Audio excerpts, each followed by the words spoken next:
Before the Iron Throne, before the feuds of Stark and Lannister, there was a real-life Game of Thrones fought on the fields of England. A brutal, 30-year civil war that pitted cousin against cousin and brother against brother. A conflict so bloody and complex, it reads like a fantasy epic. This is the story of the War of the Roses, the true history that inspired George R.R. Martin's A Song of Ice and Fire. The stage for this conflict was set in the mid-15th century. England was ruled by King Henry VI, a man more suited to prayer than politics. His reign was marked by military losses in France and a growing mental fragility, creating a power vacuum at the very heart of the kingdom. Into this void stepped Richard, Duke of York.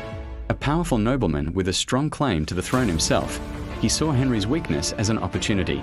Like the ambitious houses of Westeros, Richard began to gather support, arguing that his leadership, not Henry's, could save England from ruin.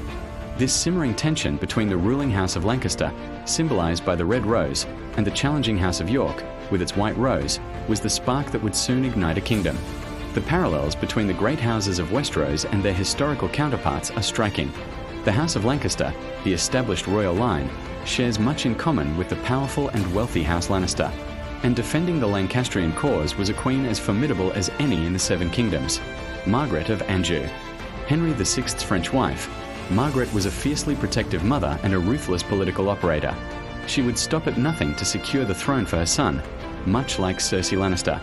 In a chilling act of cruelty that finds its echo in Cersei's own vindictive nature, after the Battle of Wakefield, where Richard of York was slain, Margaret ordered his severed head to be displayed on the gates of York.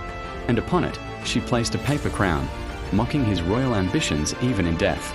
Opposing them was the House of York, a family from the north with a reputation for honour and a strong claim to the throne, much like the Starks of Winterfell. Led by Richard, Duke of York, and later his sons, they represented a direct challenge to the ruling dynasty. This clash of houses, one in power and the other claiming a better right to rule, formed the central conflict of the war. It was a struggle defined not just by battles, but by the personalities and ambitions of the men and women who led these great families. But in this Game of Thrones, kings and queens were not the only players. Power often lay in the hands of those who could manipulate events from the shadows. Enter Richard Neville, the 16th Earl of Warwick. Immensely wealthy and politically savvy, he was known as the Kingmaker. Much like Lord Varys or Littlefinger, Warwick was a master of political maneuvering, his loyalty shifting with the winds of fortune.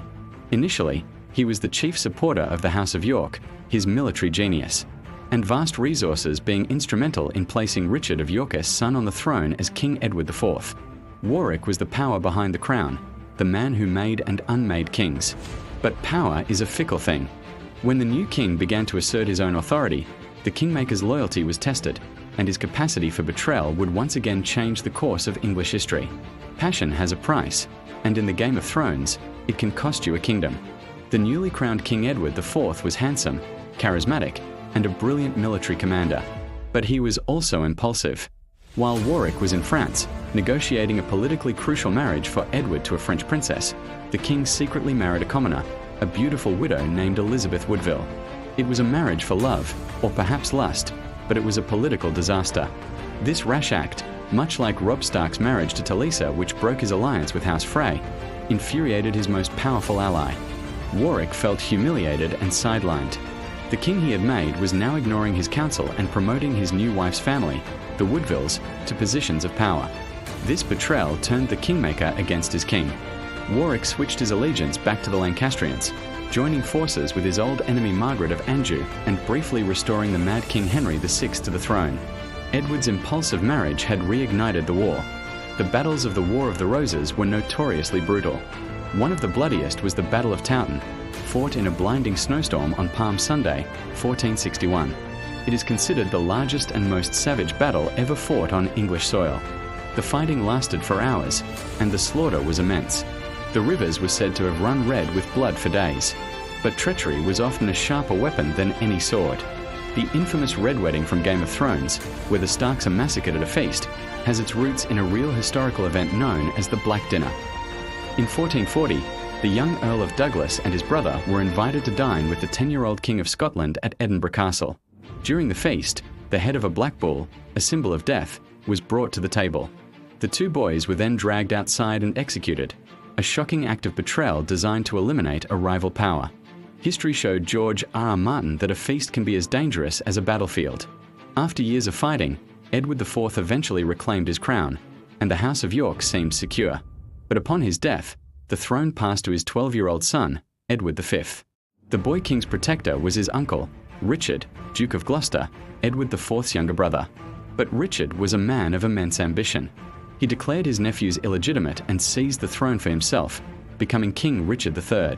The young Edward and his younger brother, the princes in the Tower, were taken to the Tower of London and were never seen again.